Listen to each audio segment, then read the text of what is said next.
Tune in, episode 96. Wonder if we hit the Powerball.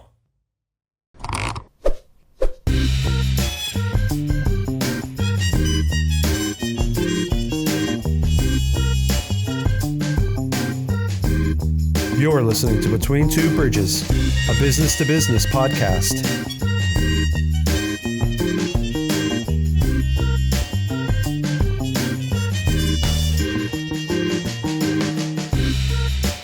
With your hosts, Joe Ferranti and Jerry Kenna. Produced by Nathan Kenna.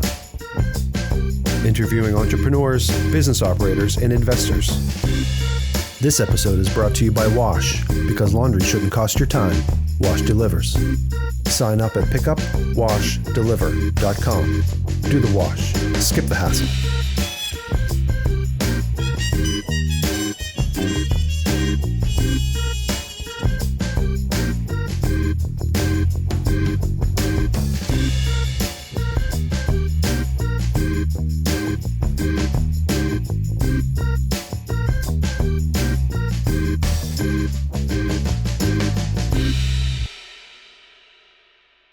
All right, Between Two Bridges, episode 96. We are cruising right towards that 100 number, buddy. Oh yeah. It's a hard to believe. I think what 104 would make it 2 years. We're doing one a week. So we've been steamrolling ahead here. I'm hoping people at home are listening and appreciating. It seems like once a day I got somebody I talk to like, oh yeah, listen to that. You know? I got an appointment coming in this week that is coming in because of the podcast. There you go. So you spent your client acquisition cost for that one client is pretty up there. No, it's good. And like we've said a bunch of times, this is our time. We get to shoot the shit, figure it out, talk business, kind of decompress a little bit. Right. Now all my summer plans were kind of on hold, waiting for Tay to get engaged. I guess our shot. We're not going to. She's not my type, bro. No, mine either. She's too wealthy for me. Although by the time this airs, I might be $1.4 billion richer. You know what I mean? Yeah. Powerball's up there again.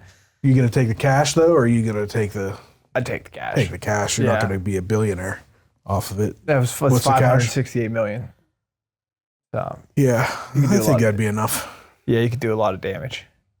I never really understood how that worked. So if you take the cash, obviously your taxes are coming out all at once, right? They're taking half. Yeah, well, not half. They take the tax rate, whatever the tax rate is. You'll be at the max tax rate. 40%. 37% plus the state. Well, no, the state, you don't get the state tax because it's a PA lottery. So as long as it's a PA lottery, which it's Powerball. Yeah, Powerball is a PA. So it's a multi-state. It's multi-state, but it is offered by PA. Okay. So if you do a lottery that is not offered in PA, so if you go to Massachusetts and you buy a Massachusetts lottery that is not offered in PA, then you have to pay PA tax on it. But if it's a lottery that is offered in PA and you bought that ticket in PA, that it is exempt from PA tax. So you only have to pay federal tax on it. So you'll pay 37% for federal tax on it. I don't think you'll be able to write off those winnings. No. You would hope not. So you'll so you'll pay the 37%, but $568 million, so you lose 37% of it to Uncle Sam right out the gate. Right. And then everybody you've ever met will call you because they're all going to have their hand out. But it's one of those things that if you ever watched, I'm sure you've watched the documentaries about these people that blow it all. Yeah. They always say, call an attorney, call an accountant, call security. Mm-hmm. Before you do anything. Yeah, don't go telling people. Don't tell anybody. Right. But Pennsylvania law says that you have to. Your name has to be released. Your name has to be public. But I've also heard that you sign the back of the ticket. Because it's there's a line on there for you to sign the lottery ticket. I don't know if there's truth to that, but I'm sure you do have to sign the ticket eventually, but so yeah, you have to claim the winnings. You have, but I would do it with with security, I would have your accountant and your attorney lined up, which I'm sure will cost you some money once they find out that you are now in possession of a $568 friends and family million discounts going out the window. So once they find out you're in possession of a $568 million lottery ticket, you're going to be paying the full rate, paying handsomely for that advisory service there. But but those are the people you want on your side. And then you're gonna turn in the ticket, and you're gonna collect your check, and you're going to change your phone number, probably move somewhere with a gate, and security, and don't be a fucking idiot. Yeah, because you're gonna have like every offer in the world, like, oh, invest in this, do that. Yeah, that's the kind of money that you could legitimately put that money into something smart and never touch it. And just live off the interest. And just live off of the interest or the dividends, and you could live very, very well just living off of the profits from that money. Whether you put it into investments where you live off of the gains, whether you put it into even just a high yield account where you're going to just live off of interest. I mean, you don't want to put it into a savings account because it's only guaranteed for what the FDIC insures it for. Right. So please, for the love of God, don't put it into a bank. Yeah, there's some hedge fund managers out there that you would give a phone call to. They'd be really glad to hang on. Yeah, there's investment bankers out there you'd call, and if any of our listeners happen to also have one of those tickets, I am happy to be that accountant. Yeah. And I have investment guys that I work with that will be also very happy to help you put that money somewhere safe where it will gain money every year, and you can live off of the gains and never actually touch that. And you could literally, and I'm talking about those gains would be 7-figure gains. Yeah. You would be a millionaire every year just off of the gains and never have to touch the principal. So it would create generational wealth. Yeah. And your kids and your grandkids would be set for life. Yeah, I mean, even if like these athletes that make $10 million in their career, I mean, that could be generational wealth. Yeah, they're making $500,000-$600,000 a year if they play it right. There's fucking college kids now that are getting it in their freshman year. Yeah, and it's a shame because, oh my God, that's driving me crazy too. Like a friend of mine was just telling me, and I forget who he's even saying, is going to get a $10 or a $15 million NIL deal. I forget what even school he was talking about, but I'm thinking, if that kid doesn't go pro, he's fucked. Because that money, they're going to blow that money. Yeah. The 18-year-old kid, 17, 18-year-old kid, they're going to blow through 10, 15 million in a heartbeat. And what? So, like, I guess there was that ESPN documentary called Broke. And what happens is a lot of these guys, they get a $3 million deal, and they're like, I'm going to buy my mom a house. And they do. They buy their mom a $4,000 or $5,000 house, $400,000 or $500,000 home, which is a nice gesture. Yeah. But the taxes on a $500,000 home in most parts of the country is $30,000, $40,000 a year. So there's no other contract coming down the pipe. Now you have this house where insurance, property taxes, you got to be able taxes, to maintain that house. Yeah, it's $50,000 a year to maintain the house. It doesn't take long for your money to just go out the window. Yeah, you got to be smart with your money, and when you get that big ass check, a lottery winning or an NIL deal, and you think, oh, if I've got $10 million, I can afford a $5 million house. Yeah, you might be able to buy a $5 million house, but can you maintain a $5 million house? I don't know that you can. And if you don't, a blown ACL, and now all of a sudden these pro teams aren't looking at you anymore. Right. Now all of a sudden you're trying to sell a $5 million house. Yeah. And hopefully the market's good. Yeah. And but there's not a lot of market for a $5 million house.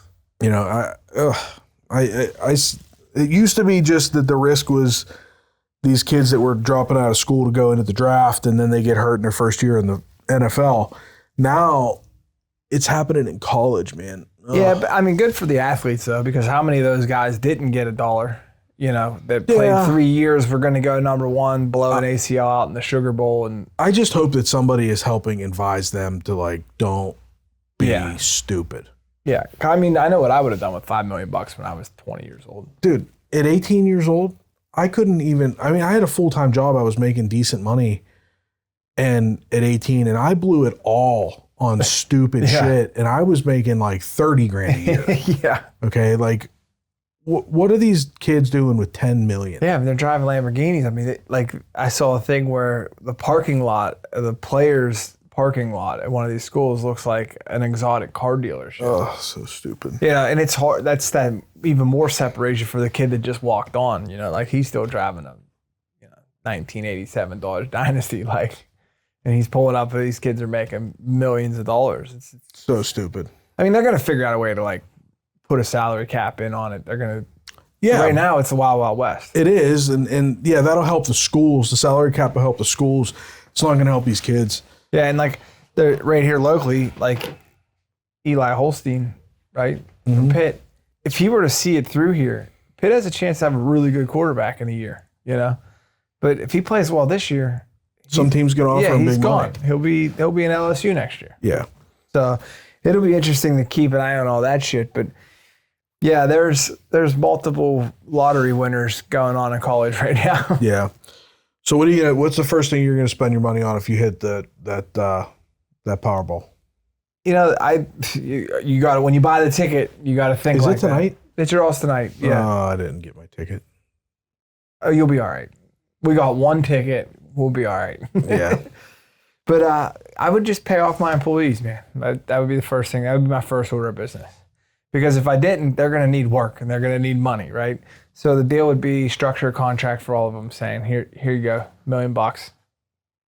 Thank God I don't have that many employees right now. So they'd get a little bit more than they would have a couple years ago. But yeah, I'd figure that out to where they'd be good and then I wouldn't feel guilty about anything. Are we going to have to reshoot this video if you hit? Dude. No, we'll be somewhere delete that footage. Me, you, and Nate will be somewhere real nice having a launch party for this episode. Yeah, I mean, you can have fun with the money, you know, but you got it, like you said, you can have fun with the interest on the money. Yeah. You know, think about what kind of life people live that make $200,000 a year. You'd make $1 million a year in interest. You couldn't spend it all if you tried by not being an idiot. Good. So 568, just to give our viewers a little bit of an idea on what that is. Okay. So $568 million. If you can get an investment account to give you 8% return, which is, well, you're going to lose 37% of that. You're right. Where we look, what do we actually got this spend? All right. So, I mean, you literally become the 7th wealthiest person in Pennsylvania with that kind of jackpot. So 63% of 568 million is 357.84 million. Okay. If you can get an 8% return on that money, you're talking $28.6 million a year. Right. And you would probably do it something like where you'd put 100 in a high risk, something you could afford to, you know, maybe 8 to 10% of that money. And then 100 in something a little more secure. Yeah. You diversify it. Sure.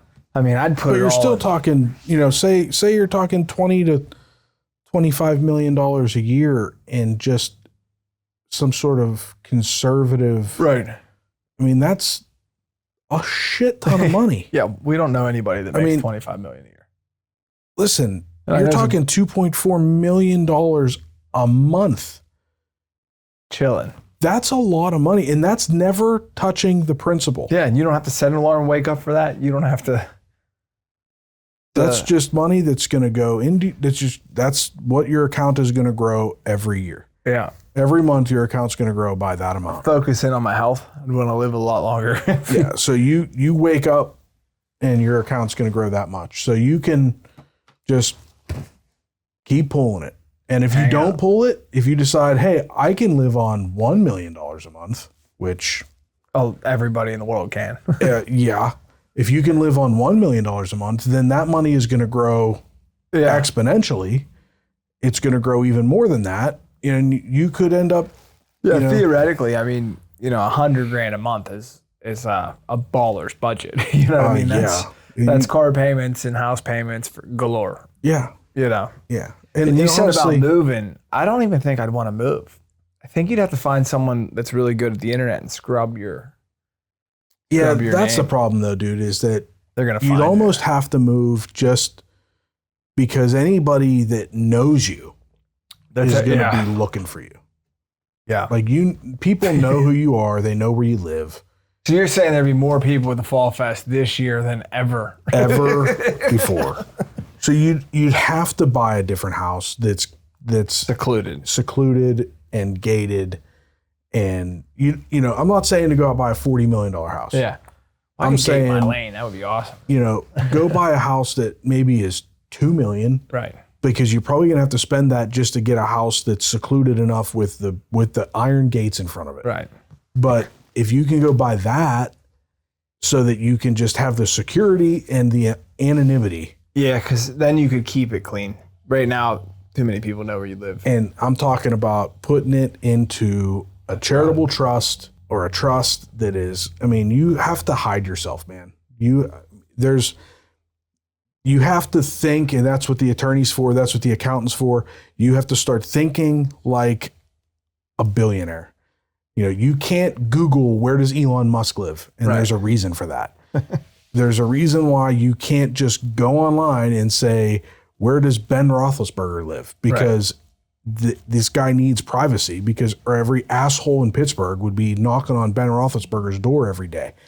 So these guys have anonymity. They put their houses in LLCs that aren't Ben Roethlisberger LLC. Okay. It's funny too, because I've dealt with enough of these guys over the years that's pretty much like whenever you're like, oh, we offer pickup and delivery, there's always a pause. Mm-hmm. You know? So like, I'm always like, I'll be the one doing it. You know what I mean? Like, I'm not going to put you on a route and then you're going to have Tom this week and Tim next week and Jim, like, cause that's the problem, you know?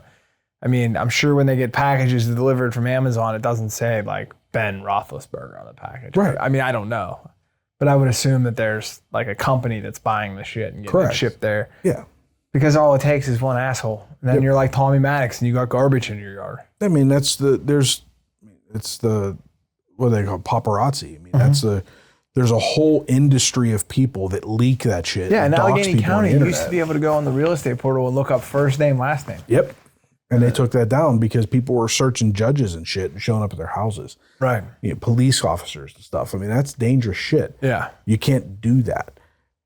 Yeah. So there's a reason why these people have that anonymity, but that's why you need to hire that attorney. That's why you need that accountant to structure things so that you can go buy that house in an anonymous name so that you can you hide can't yourself. trust like PNC Bank and just go ahead and open an account and put it in there. You just can't be trusted. But if you have an attorney that has power of attorney, they can go do it for you. Right.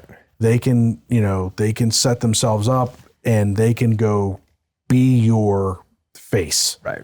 And set the stuff up and make it so that money goes into the account and the house is done, and you can hide from the public. Your name's out there.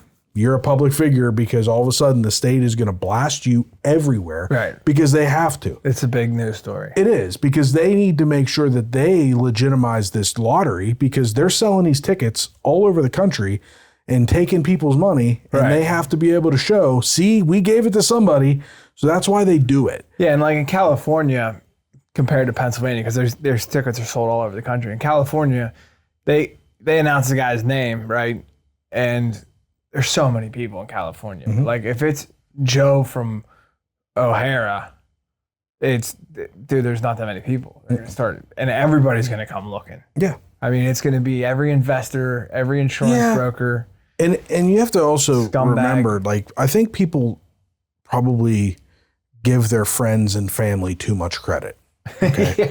Like your second cousin from Wyoming is going to call you and be like, hey man, I got this great business idea. Yeah, I want to open a dog wash. Yeah. I mean, it's going to be everybody you've ever met, anybody that you like, oh, that person you saw at your family reunion 3 years ago, all of a sudden be like, hey man, how you been? Yeah. You got to change your phone number. You got to shut people out. Like, winning that money is a blessing and a curse. Right. Like, you're going to have to change your life. Yeah, it will change your life in more ways than one. Yeah. But I'd be willing to try it. See how it worked out. For $28 million a year in interest? Yeah, I always thought with that kind of money, one of the things I would do is find like real struggling businesses and just like be an angel investor. Yeah. Just walk in and get a feel. Mm-hmm. Talking to my stepdad about this today. There was I think it might have been Ivan when New Jersey got hit real hard. And I think I'm pretty sure it was Marcus Lemonis was going to help this hotel chain get back on their feet. And this guy picked him up at the airport and like his son's $100,000 truck. And they're like driving down the road. And he's like, I own that property there. I own that lot there. He goes, I actually own that property right there. And he goes, that property's worth like $4 million. He's like, oh, I'm not ready to sell it yet. And he was like, you don't need help. He's like, you're just looking for someone to do this for you. He's like, you can afford to help yourself. And then he went and found someone else that actually needed the help. And there's a ton of businesses out there like that are like literally like $16,000 away from being good to go. Like, hey, if you could just walk into a restaurant, really enjoy your time there, and like the people and the service is great. You just say, hey, who owns the joint? He comes over and you're like, hey, what's your cost of doing business for 1 month? And if Did you see, I shared this on Facebook, I don't know, probably about a year ago. Portnoy went to a pizza shop. Oh, yeah. He saved that dude. He saved this dude. This dude was about to shut down. And he was trying to get a liquor license. And the community was making it hard. And there was a little bit of a local politician issue. But there were two pizza shops on this, couple blocks or whatever. They were both trying to get a liquor license. And one got it. And this guy didn't. And this guy was shutting down. Yeah. He was a couple weeks away from shutting down. And he told him, he was like, this is one of the last pizzas we're going to serve here. I'm shutting down. And he's like, and he rated it really high. He's like, what do you mean you're shutting down? This pizza's great. And he's like, well, because I'm about out of money and I spent all this money trying to get this liquor license and I'm about out. And he's like, well, how much do you need? And he's like, I don't know. And he's like, listen, if you had a guy with a crazy amount of money that was really into pizzas and likes helping small businesses out, just happened to walk in your pizza shop and was offering you money, how much money would you need to be able to do what you need and get you through the next year? And he's like, I think his number was $60,000. And I saw that video and I thought, that's a hell of a guy. Because he could have said to him. Portnoy? Both of them. Like that guy he could have said an astronomical He could have said an astronomical amount of money. He could have said something way bigger than $60,000. Because to Portnoy, $60,000, he could have that in his fucking pocket. Right. Okay. So $60,000, that guy could have went way higher. $60,000 was a way reasonable number. Right. He said $60,000 and Portnoy's like, done. I got you. Yeah, he probably could have said $250,000. He's probably kicking himself in the cooler afterwards. He may have been kicking himself, but it was nice to see. He knew. Yeah, he knew that he was like, listen, I need 60,000, and Portnoy did it, and that's what it's all about. And I agree with you. I think that would be fun. I don't think I would. I think my life would be very different as far as my workload. Believe me, I would be very picky on what I did every day. And it would be a very different look based on what I'm doing now. But I would still work. I would still be working with businesses. I would still be doing things. I would still be trying to make money. Like I love the idea of finding businesses that need investment. My goal wouldn't be to find businesses that it wouldn't be a handout. No, it wouldn't be like, here's just a gift. It would be like, here, I'm going to come in, I'm going to be an investor, and I'm going to take 50% of your company or whatever percentage it makes sense. And we're going to turn this shit around. Until I'm paid back, and then I'll leave. Yeah. And then I keep this percentage, and you know what I mean? Like I would be basically a venture capitalist. Would be, I'm going to come in, I'm going to save your business. That'd be so awesome. That would be my favorite thing to do because I love to be in the weeds and analytics. Like I don't want to be in the back room, like in an office telling them you're fucked. Yeah. Like I like the process of it, like seeing how businesses operate. I would love to be in a position where instead of offering my service with a fee, I would have enough capital that I could come in and give you an influx of cash. And have some skin in the game. Offer my service as an owner for capital, for capital in the business. for, ownership of the business, and then save the business, take my capital back, lower my shares, possibly walk away, and then just know that I saved that business and I'm still part owner of it and it's killing it. And I did that. Yeah, that would be fun. That would be like an ideal. Yeah, that'd be pretty sweet thing. Yeah. And put my money to use in a good way. Yeah, especially with you were saying about everybody that has a business idea. Well, you're getting involved in ideas is a bad idea, right? Mm-hmm. But if you're getting involved in established businesses, people that have been there and been doing it and trying to get over that next hump, that'd be a lot of fun. Actually. Yeah, and you're gonna have to, dude. Once that word gets out that you won, and the word gets out that you're into that strategy, you want to do that, you're gonna have hundreds of thousands of dollars of applications. Yeah, you're gonna have all these people reaching out like, hey, consider my business, consider my business, consider it. So just going through the list of businesses to even attempt to analyze to do that would be a challenge. Almost to the point where you almost wouldn't even take applications. You would just have to go look for them yourself. Yeah, you'd have to do it yourself, yeah. But you would have, with that kind of capital, you could really impact 1,000 businesses so in a many year. businesses. And I would want small businesses. There's so many small businesses that are in a position where they can't go to a bank. And if they go to a private lender, they're going to just get absolutely raped with interest, merchant loans or whatever, hard money loans. Are just going to get absolutely taken advantage Think of. about it in that regards. If you had that kind of capital, they're taking these, what are those, MAC loans or whatever, MCA loans. Yeah. And they're 20, 25%. Yep. You could not only be giving them the money, you be giving them your knowledge and taking less than 25%. Yeah. And honestly, credit cards are that percentage. So my problem with those MCA loans is not even the interest rates. It's the fact that how they're repaid instantly. Yeah. It's taking off the top end. We'll just take 10% or 12% of your sales until it's paid back. Well, sometimes these businesses, that's your cash. Yeah, sometimes these businesses only have a 10 or 12% gross net profit. Right. So when you're taking 10 or 12%, that's all of their money. Yeah. That means that they're set. You've already ruined any chance they have of success. Right. Especially, and it's always restaurants. These restaurants get buried with payments, whether they bought equipment or whether they're behind on payroll or whether I'm going to have to borrow from my merchant account. And then now they're taking 10% of my credit card revenue. Well, now we're in a world where 90% of my clients are paying with credit cards. So now they're taking 10% of my credit, my sales pretty much. Yeah. And that's my net profit. Right. So now I don't have any money for me. Yeah. Something else happens. You need to put a roof on your house or hot water heater in your shop. You're screwed. Completely screwed. Then you're going back to the nut. Right. Now you might have paid off half of your loan at this point. But you're going back to the well. Yeah, because they're the only ones that can give you the money. Right. Because the bank's not going to give you money because it comes off the top. Right. Especially now because you've got those merchant loans. The bank's going to look at that and be like, you're not lendable anymore because you've got no cash. Yeah. Anybody that's gotten into one of those or is about to get into one of those, stop, call your banker, call somebody else. Just call somebody else. 100%. Fucking spend some money on your own personal credit card or something before you do that. Yeah, it's dangerous. Brutal.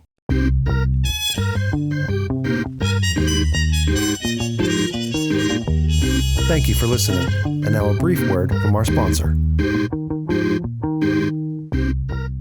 You've got a full plate. Kids, meetings, workouts, side hustles. There's better things to do than laundry. Introducing Wash, laundry reimagined for the modern world. Schedule your pickup in seconds via the convenient web app. Wash picks up your clothes, cleans with care, and brings them back fresh and ready to wear. But it's more than garments. From bedding and table linens to shoes, hats, purses, and more. Wash handles all your life's fabric, leaving you more time to do you. Visit pickupwashdeliver.com and see how convenient it can be to do the wash. And now, back to the show. We did an equipment loan that wasn't like that. It wasn't with the credit cards, but the company that did the loan did do those loans. Yeah. And it was an option for the financing. We ended up getting traditional financing. But they since they have my information, I get those offers all the time. Phone calls, text messages, all the fucking time. Yeah, I get them. And I not only offering me the loan, other ones are offering me loans to get away from those ones. Like, yeah, you have it, and I'm like, I don't have any. We're good. Do you ever think about, like, on all these? We talk about these scam texts, I think, every episode. Do you ever think about just going through and seeing what they have to offer? Just saying, yeah, sure, show me what you got. Yeah, I want to see what the terms are. They're so funny. They're like, we're gonna give you $1 million. We just need to see your revenue number. And I'm like, you already said you're gonna give me $1 million, right? Yeah, give me the $1 million first. Then I'm seeing ones that are like 50,000, and I'm like, all right, well, what's your terms on 50K? They're not good. Yeah, I'm sure it's not, but I'm curious. The 50K ones that I see come across, they're like payable. You got to pay them back in 3 months. So I'm like, well, why don't, if I have 50K, if I need 50K, what the hell makes you think I can pay that afford back to in 3 pay months? it back in 3 months? Like, if I'm going to make 50K in 3 months to give you, why don't I just wait 3 months and then I'll have 60 probably. Yeah, I'll have 60, to pay 60 back in 3 months. 62.50 or something. Yeah. Yeah. So I don't know. Yeah, I think what happens though is, like, right now, everybody started a business during COVID. You know, there's a lot of small businesses out there, you know, and hey, kudos to small businesses for investing in banking on yourself, you know. So it's tough. It's tough for small businesses. They're not only the day-to-day bullshit, but all the outside noise you hear, you know. Yeah. So I haven't heard a lot about tariffs lately. I guess we're starting to come to the end of that wave. Starting to all be rolled into place. Well, I mean, I think they're still talking. I know that Dollar Tree released earnings, and their stock, their earnings were pretty good actually. Their stock went down, but their earnings were actually pretty decent. But one of the things they said during their earnings call was that the rest of the year might be a little tighter as far as profits go because they're anticipating tariff. Yeah, I think that's like the new it word, you know, like pandemic, tariff. Yeah, and that's been every earnings release I've seen for any sort of retail company. That's been the buzzword, man. It's been uncertainty due to tariffs. Right. Any sort of, any company that's selling any products, whether it's been automotive or retailers. I would hope by the end of the year that we would see a drawn out plan with it, you know. Yeah. There's just a lot of uncertainty in the market right now, and it seems like the market's starting to, I don't know, kind of level off. There's been a little bit. September's been kind of dicey. Yeah. I mean, just as with our company, there was a lot, like January, right when he got elected, the first word of tariffs come out, there was a lot of threat letters. Like, we were going to look at 25% increase on product, you know, like, and a lot of people jumped the gun and started charging it, you know? Yeah. So a lot of these companies have been charging inflated pricing because of tariffs for 9 months, 8 months. Yeah. And, that's why I think a lot of these companies have decent profits in their earnings are all up. Yeah. Revenues are up, profits are up. But when the tariff comes due, maybe that'll drop. Now they're like, well, now that the tariffs are kicking in, we're not sure what the rest of the year is going to look like. Right. Well, you've been kind of making bank the whole beginning part of the year. Yeah. So it's, I don't know. But then Home Depot and Lowe's, when they released earnings, they said about the same thing, but they're actually adjusting pricing to reflect the tariffs. Their stocks actually went up in response to it, because what that's going to end up doing is it's going to end up artificially inflating revenue and profits, because what's going to end up happening is, if you think about it, if your cost on a product is $1 and you're charging $2 for it, and the tariff is going to be 25%. Okay. So the cost of that is going to go up, and I'm making simple numbers here. A quarter. Right? So it's going to go up a quarter. It's going to go up to $1.25. And you're going to raise your cents. price 25%. Okay. So your price is going to go up $2. It's going to go to $2.50. So your revenue is going to go up to $2.50. But it only costs you $1.25. It only costs you $1.25. Your profit actually went up 25 cents. Yeah. So your profit went up, your revenue went up, and so yeah, these companies are actually, it's not like they're not passing. A lot of these companies are looking at. There's a difference between a dollar increasing tariff by the dollar amount versus by the percentage amount. And a lot of these companies are going to be focusing on that percentage amount, and the consumers are the ones going to get fucked. Right. Play your cards right as a company. They're the ones that are going to make more money on these tariffs. Right. And that's usually how things work. It's the consumer pays, consumer beware, right? Yeah. I have a client that in the manufacturing space, and they've been dealing with price increases for fucking years. And they had one of their suppliers a few years ago sent a letter and said, all of our prices are going up 8%. And they were, he came to me and he's like, 8%, how am I I'm going to have to raise my prices 8%. And I'm like, okay, go ahead. And he's like, but I said, but think about it. I said, if your cost on it's 100, you're charging 200. I said, but that's not, that piece of material is not the only piece of material in the product. Right. Okay. Just that's going up 8%. Not all of your materials are going up 8%, but your entire cost, your entire sale price would be going up 8%. So what I'm saying is in that situation, only one piece of material. Total overall cost isn't going up 8%. It's, right. A 10% piece of it is going up 8%. Right. In this situation, that company, that vendor makes up, probably 60 to 70% of the actual material cost. Yeah. But, so say it's 6%, you raise your price 8%, you're doing better. Well, we had and like I said before, you're talking about the cost of goods sold versus the sale price. So 8% here is more than 8% here. Well, I ran into that in our manufacturing process. So wire went up like 23%. Mm-hmm. And we only order wire once or twice a year. So then the word on the street, this was like a year ago, was wire cost was going down. So our distributors were calling and saying, hey, we noticed, because we sent out a letter saying there's going to be an increase. They're like, hey, we noticed in the marketplace that the wire price is coming down. We're like, yeah, but we have 52 spools of this wire that we paid an increased price on. Like, we can't adjust what we have in inventory because we've already paid for it, Right.